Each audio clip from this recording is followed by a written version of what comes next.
E pessoal, tudo bem? Daremos continuidade às aulas da disciplina de saúde coletiva e hoje iniciaremos o tema chamado imunizações. Então, você já pensou o que faz uma vacina no nosso organismo? Por que a gente deve manter o nosso calendário vacinal sempre em dia? Então, olha só, o que faz uma vacina?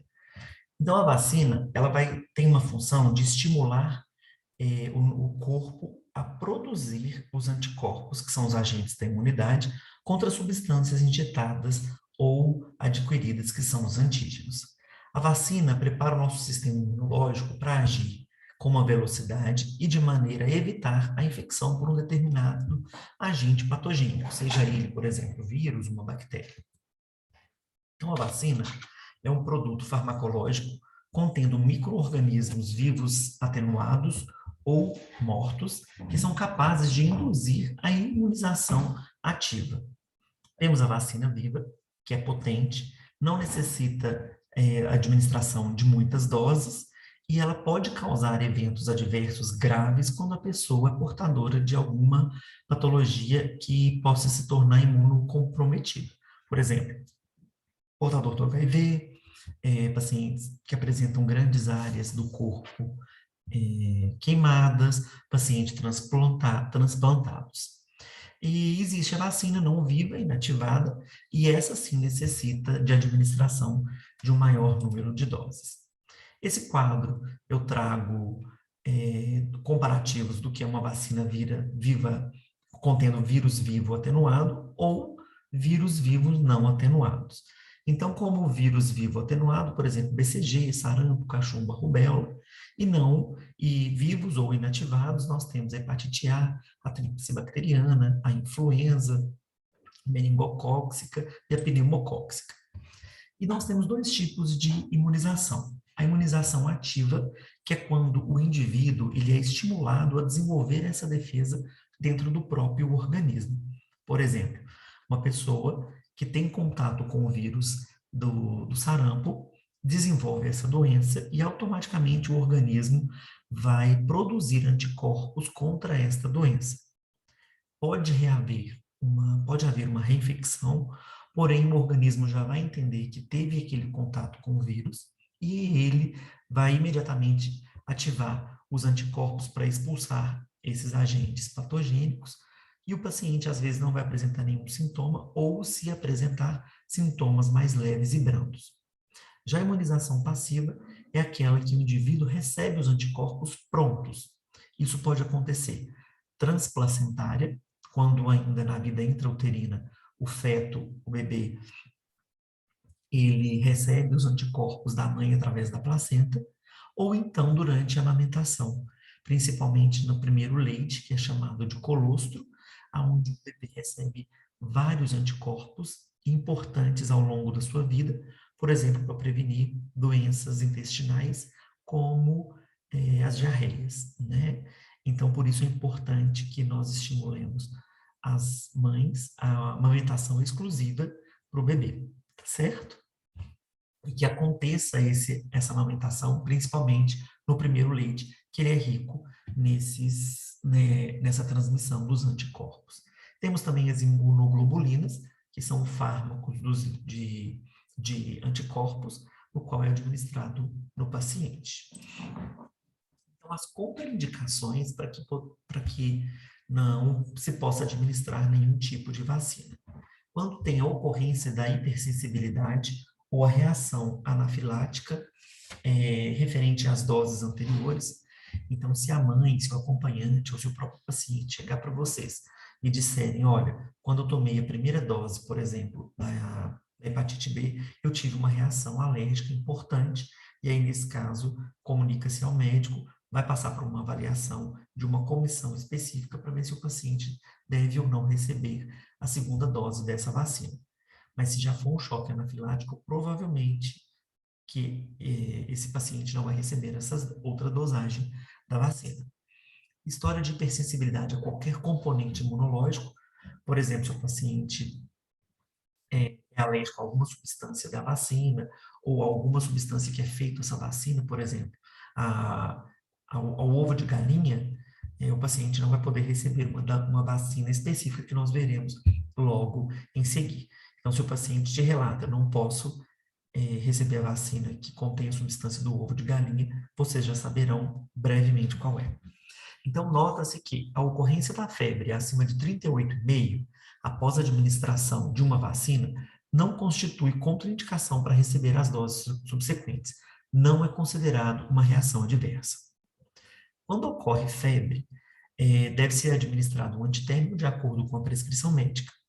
Porém, não indique o uso de paracetamol antes da administração da vacina ou após a vacinação de forma imediata, porque pode interferir no processo da imunogenicidade da vacina, que é onde o organismo começa a produzir esses anticorpos. Já o adiamento da vacinação deve acontecer quando o usuário de dose imunossupressoras de corticoide, nesse caso, vacine 90 dias após o uso dessa terapia de corticoide, ou a suspensão do tratamento, ou ao término do tratamento com corticoide.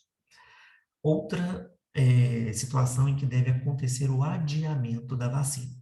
O usuário que necessita receber imunoglobulina ou sangue ou hemoderivados, por exemplo, concentrado de hemácias, plaquetas, plasma, não vacine com vacinas de agentes vivos atenuados nas 4 semanas que antecedem e até 90 dias após o uso desses produtos.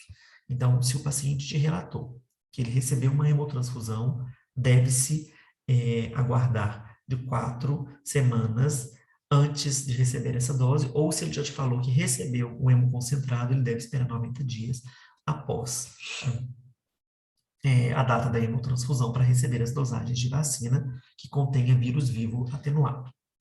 Outra situação de adiamento é quando o usuário que representa doença febril grave, nós podemos pensar em pacientes em tratamentos oncológicos que apresentam uma patologia chamada neutropenia febril.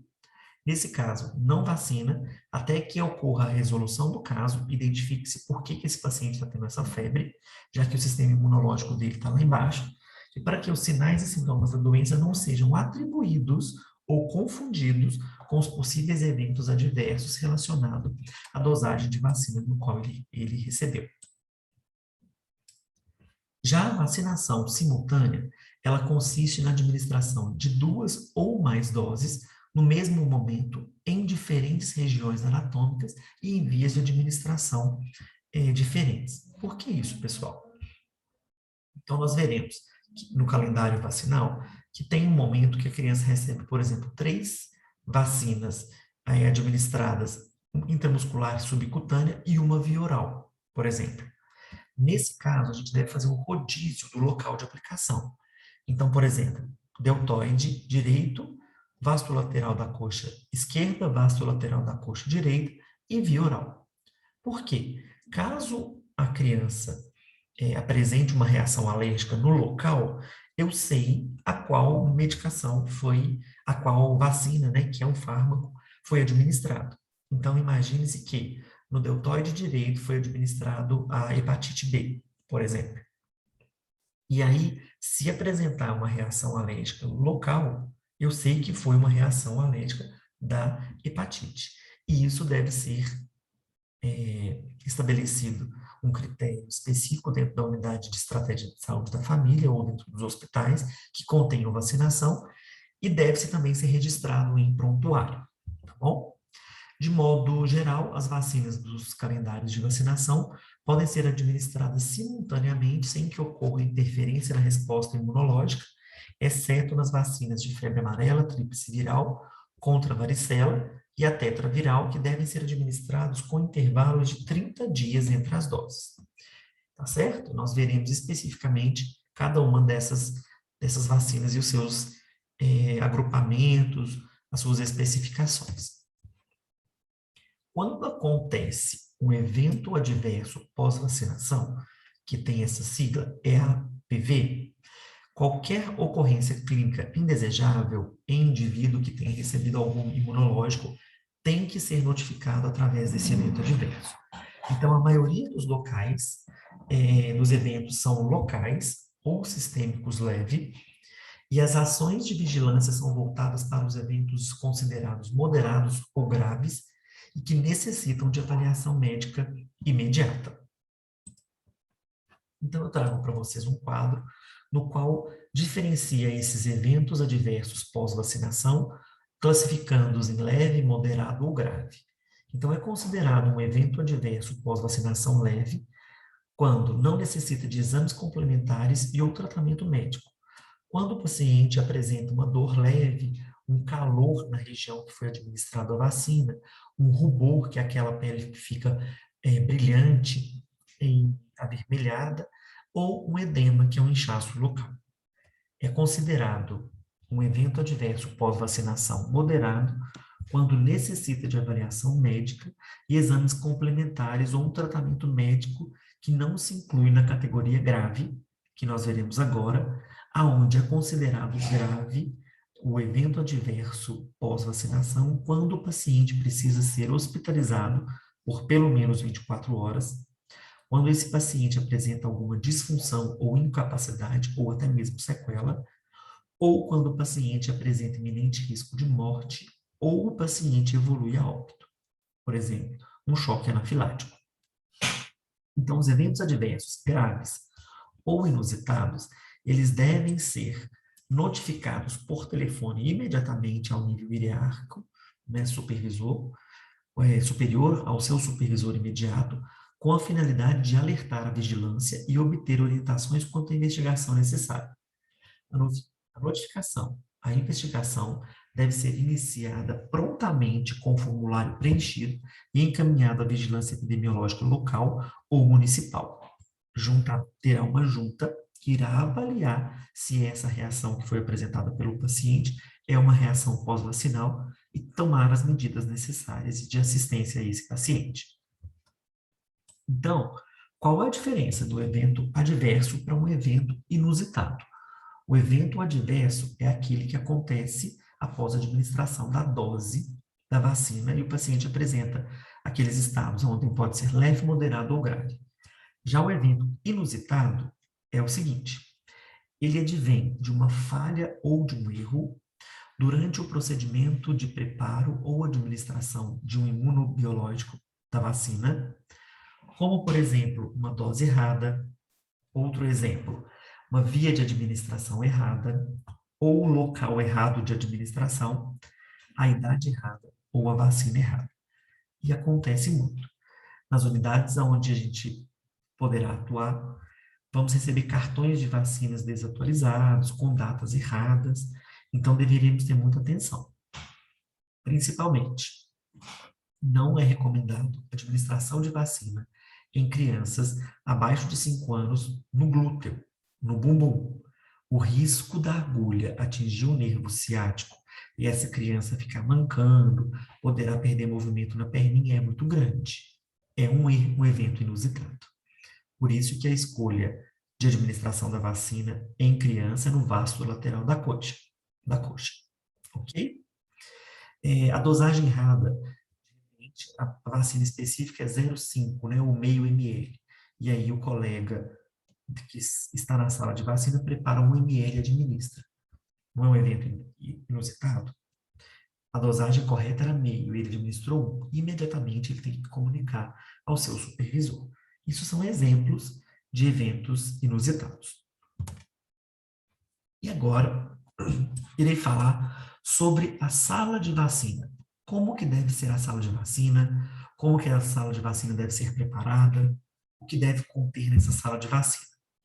Então, toda unidade deverá ter a sua sala de vacinas e é uma sala exclusiva para a administração de imunobiológicos, para a administração de vacinas. Então, o funcionamento dessas salas. As atividades são desempenhadas por técnicos em enfermagem, com a participação ativa e sob a supervisão do enfermeiro. A sala deve funcionar durante todo o horário de atendimento da unidade de saúde, de acordo com o que é preconizado pelo Ministério da Saúde. Porém, a nossa realidade é outra, e a gente sabe que dentro da unidade de estratégia de saúde da família, existem os calendários no qual existe a programação correta e os dias da semana com os horários da sala de vacina. Por exemplo, algumas salas de vacina de uma determinada unidade pode funcionar segunda, quarta e sexta, de 8 às 10 da manhã. Em outra unidade, ela pode funcionar de 14 às 16 horas. Então, vai depender muito do diagnóstico daquela unidade, e aí sim o enfermeiro, junto com a equipe multidisciplinar, vai definir qual o melhor horário para atender a população daquela determinada região. Mas o ideal é que ela funcione todos os dias no horário de funcionamento da unidade. Aqui nós temos uma sala modelo que é preconizada pelo Ministério da Saúde. Então, essa sala deve ser exclusiva para a vacina. É preconizado que ela tenha uma porta de entrada e uma porta de saída para que as pessoas entrem por uma porta e saiam pela outra, sem ficar transitando dentro da sala, e com isso diminuindo o risco de contaminação da sala. Essa sala deve ter pia com torneira, deve ter uma maca com colchão, ela deve ser arejada com boa iluminação, evitando a incidência da luz solar direto, principalmente nas geladeiras, onde serão armazenados esses imunobiológicos. Os móveis e portas devem ser pintados com tinta a óleo lavável para a realização de uma higiene correta. As paredes devem ser de azulejo ou também de um material lavável. Pode ser, por exemplo, a tinta a óleo. Nada deve ser fixado nas paredes. Não pode ter cartazinho, não pode ter a colinha do esquema vacinal, não pode ter recado da Secretaria de Saúde, porque essa sala ela tem que ser higienizada corretamente. O ar-condicionado deve ser mantido numa temperatura entre 18 a 22 graus Celsius positivos. É a temperatura ideal para o controle e a qualidade desses imunobiológicos. A limpeza da sala de vacina, ela deve ser feita ao início e ao final do expediente, ou, quando necessário, quando apresenta sujidades. O chão não deve ser varrido. Por quê? Quando passa a vassoura, a tendência é dispersar a poeira. Então, o ideal é que faça a limpeza da sala de vacina com um pano úmido e não com vassoura.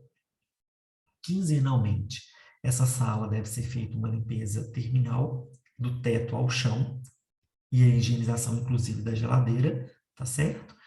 E de todo o mobiliário. As lixeiras devem conter tampas e pedal, para que a gente não fique colocando as mãos na tampa da lixeira e ocorra contaminação. E o acondicionamento dessas vacinas.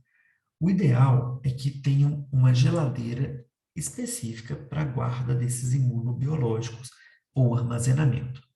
Porém, tem um custo maior dessas geladeiras e a gente utiliza uma geladeira comum. Lembrando, geladeira de vacina é exclusiva para a vacina.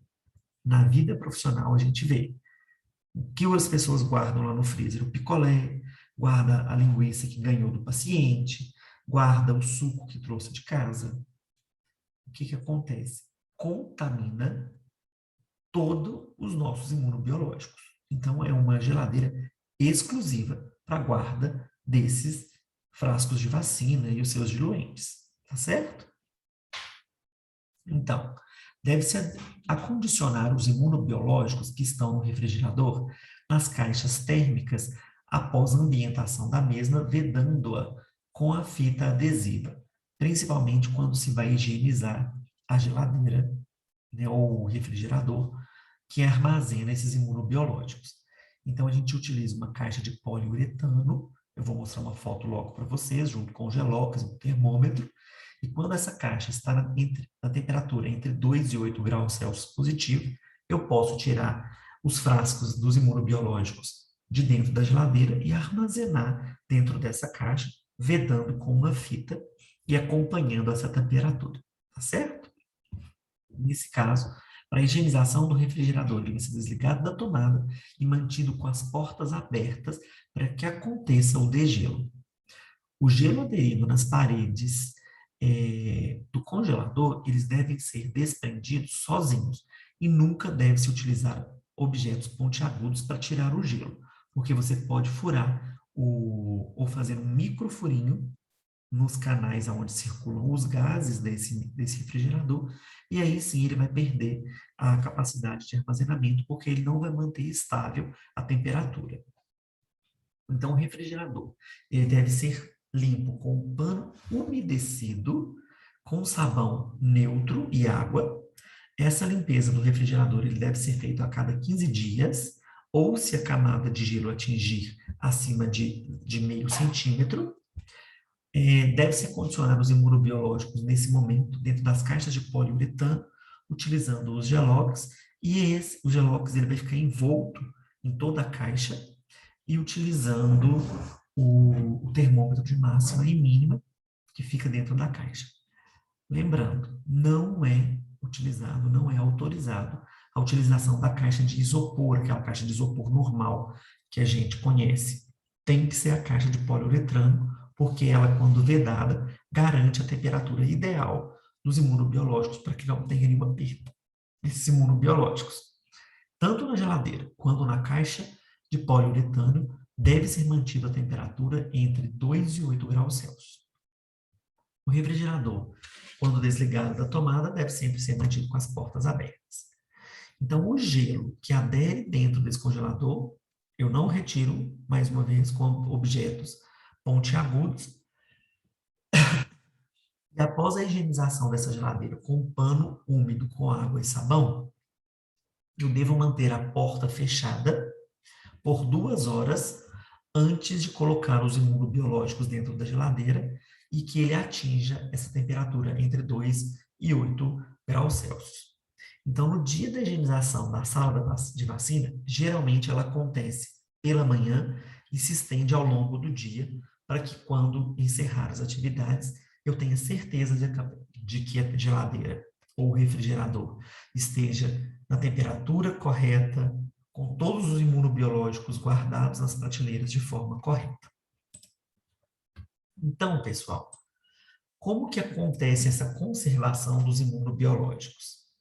Ele acontece de acordo com a rede de frios, que envolve o cuidado com o processo de armazenamento, de conservação e distribuição, transporte e manipulação desses imunobiológicos. Então, o refrigerador, ele deve ser mantido entre 2 e 8 graus Celsius, lembrando que sempre positivo. As caixas térmicas devem conter gelox, termômetro de cabo dispensor. As bandejas que a gente armazena os imunobiológicos devem ser perfuradas para que aconteça a circulação de ar entre os frascos ampola e mantenha todos os imunobiológicos na mesma temperatura. E as vacinas devem ficar separadas conforme os tipos, os lotes e as datas de vencimentos de acordo com cada prateleira. Sendo a primeira prateleira devem ficar as vacinas virais, na segunda prateleira devem ficar as vacinas bacterianas, na terceira prateleira devem ficar os diluentes e os soros, e no congelador devem ficar armazenados os gelox, tá certo?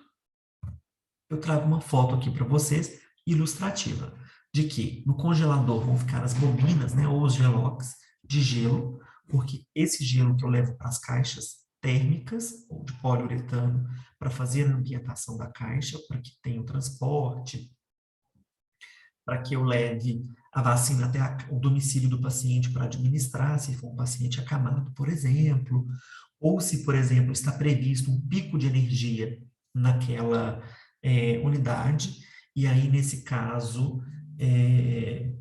eu preciso retirar esse imunobiológico ou preparar uma caixa para que, se essa temperatura começar a oscilar muito da geladeira, eu preciso colocar os meus imunobiológicos dentro dessa caixa térmica.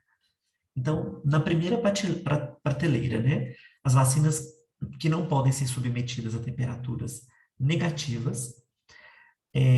Na segunda, as vacinas que não podem ser submetidas também a temperatura negativa. Na terceira prateleira estoques de vacinas e diluentes, por exemplo, soros. Não pode colocar nada na porta das geladeiras. Geralmente a gente tira aqueles encaixezinhos. E aqui essa foto ela não está atualizada de acordo com a apostila de vocês. Antigamente, utilizavam umas garrafas com água e a gente colocava um corante nessas garrafas para identificar que não podia ingerir, para ter esse cuidado. E antigamente os estudos mostravam que nessa última prateleira, onde a gente guarda as verduras geralmente, tinha que ter essas garrafas para ajudar na circulação do ar e manter a temperatura da geladeira. Isso foi por terra, não pode conter nas geladeiras de imunobiológico essas garrafas de água. Então, por isso que eu coloquei um X na foto que está na apostila de vocês, para que não coloquem garrafas de água na última prateleira. E lembrando que faça o degelo da geladeira e a higienização a cada 15 dias, ou se ela apresentar um gelo no congelador acima de 0,5 centímetro. Então, lembrando, garrafas de águas com corantes na última prateleira não existe mais. Não pode colocar. Por isso eu coloquei um X para vocês. Eu trago aqui para vocês verem uma geladeira com os imunobiológicos, lembrando que as bandejas são perfuradas para que ocorra a circulação do ar da forma correta, e cada prateleira é recomendado um tipo de imunobiológico ou de vacina. Aqui existe o termômetro, está entre a primeira e a segunda prateleira, para que ele dê a temperatura ideal de máxima e mínima, que deve estar entre 2 e 8 graus Celsius. Novamente, eu risco, então uma foto que está na apostila de vocês, eu risco essas garrafas que estão na última prateleira e que não precisam estar mais. Isso já foi por terra, não se utiliza mais.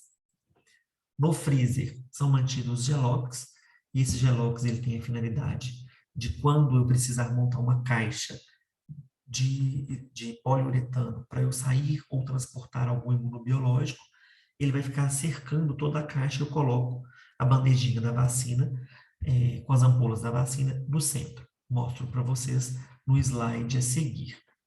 E nessa última foto, eu trago para vocês um exemplo das bandejas perfuradas que vão auxiliar na circulação do ar dentro dessa geladeira. Ainda sobre a sala de vacinação, quando se fala da caixa térmica, ela deve permanecer na temperatura também entre 2 e 8 graus. Nesta foto, eu mostro para vocês uma caixa de poliuretano, onde eles colocam os gelox em volta de toda a caixa, fechando a caixa, certo? E aqui dentro ainda vai um termômetro que fica com o leitor do lado de fora, para que eu só possa pegar as bandejas de vacina da geladeira e colocar dentro dessa caixa quando ela atinge a temperatura entre 2 e 8 graus.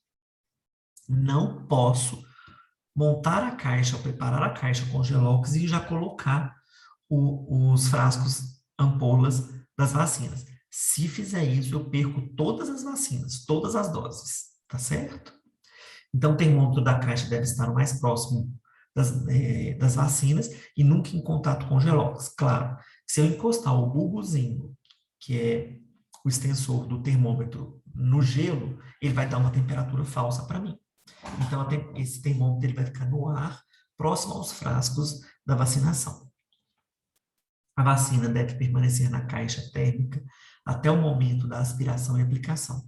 Eu só tiro o imunobiológico, o frasco das vacinas e dos diluentes, no ato de preparar e administrar, tá certo? Após a aspiração da vacina, a mesma deve retornar para a caixa térmica imediatamente. Deve-se colocar os imunobiológicos dentro de copinhos furados, para que eu possa acondicionar ele nas caixas, ou bandejinhas também perfurados.